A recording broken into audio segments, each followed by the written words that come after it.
Thank you, ma'am. Come back to me. Okay. Good morning.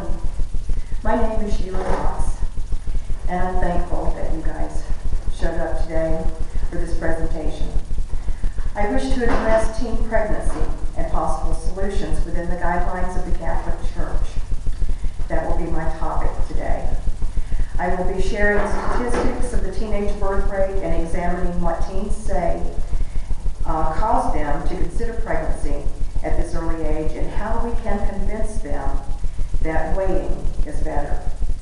If we can identify the reasons teens turn to sex and early child rearing, it's my opinion that perhaps we can prevent a large percentage of teen births out of wedlock. In 2010, there were 34.3 births for every 1,000 adolescent females ages 15 to 19, or 7,052 babies born to females in this age group. 88% of those children were births outside of marriage. And this is just the United States I'm talking about, not the world. Although my son was not conceived and born out of wedlock, I was a teen mom. So I know something about this topic because I lived it. Teen births is a serious social issue. It's not just a teen girl issue either. It belongs to both the teen mom and the teen fathers that are having these children.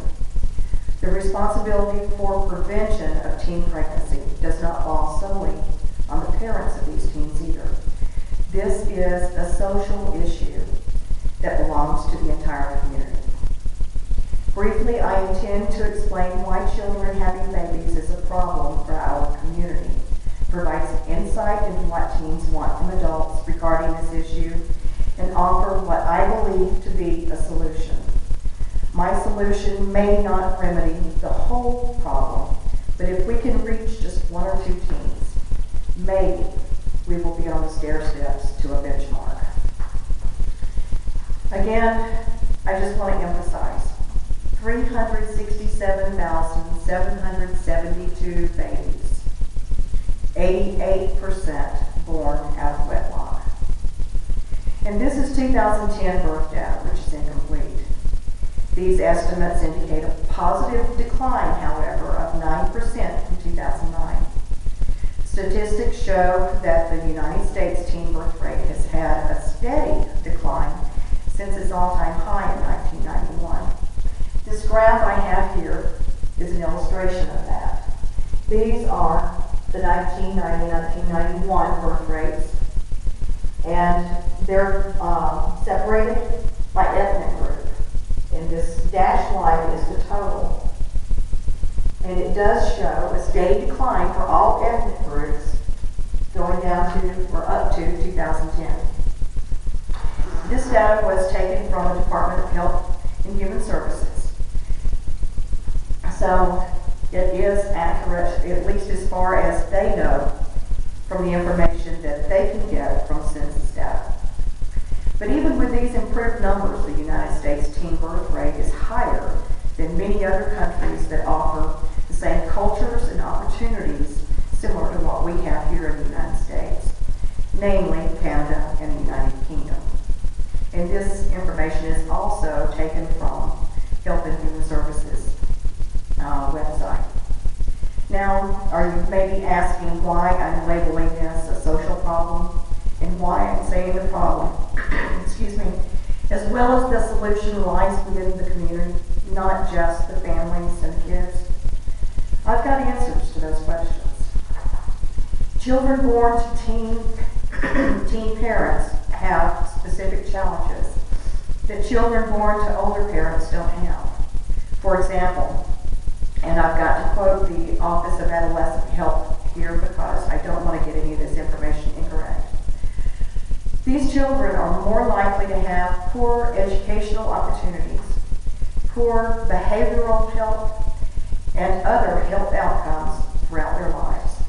Teen parents are more likely to be on some sort of government assistance because of their lack of education, age, responsibilities, and child rearing. All right, now this was astounding to me. This results in costs to the taxpayers of between 11 and 28 billion, not million, billion dollars a year through public assistance payments, lost tax revenue, and greater expenditures for public health care, foster care, and the criminal justice system. Again, I am quoting from the Office of Adolescent Health. Now you are probably agreeing with me up to this point that this is truly a community social issue, not just teens making bad choices. Would you be surprised if I told you that our teens want to know what we think? That they want to have adults to talk to and listen to them when they want to and need to talk about sex? Believe it or not, parents and adult role models have power. While researching this topic, I found a wonderful organization called the National Campaign to Prevent Teen and Unplanned Pregnancy.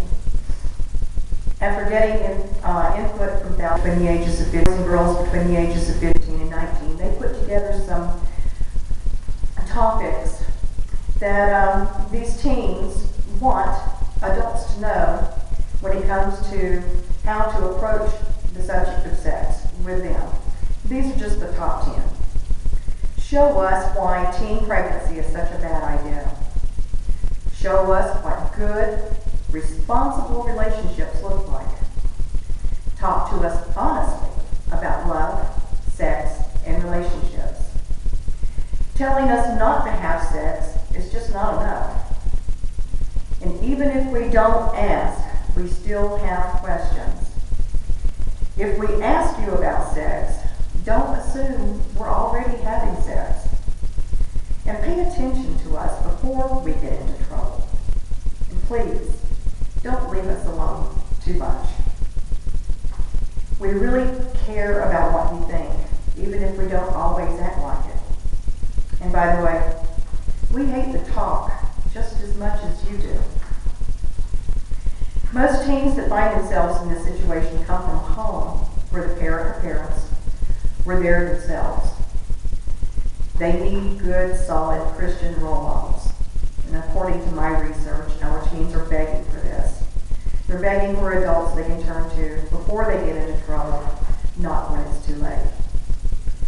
So my challenge for us today is to look around at our neighbors, our jobs, especially if we teach, and even in our churches, and see teens that we could take an interest in if we only would.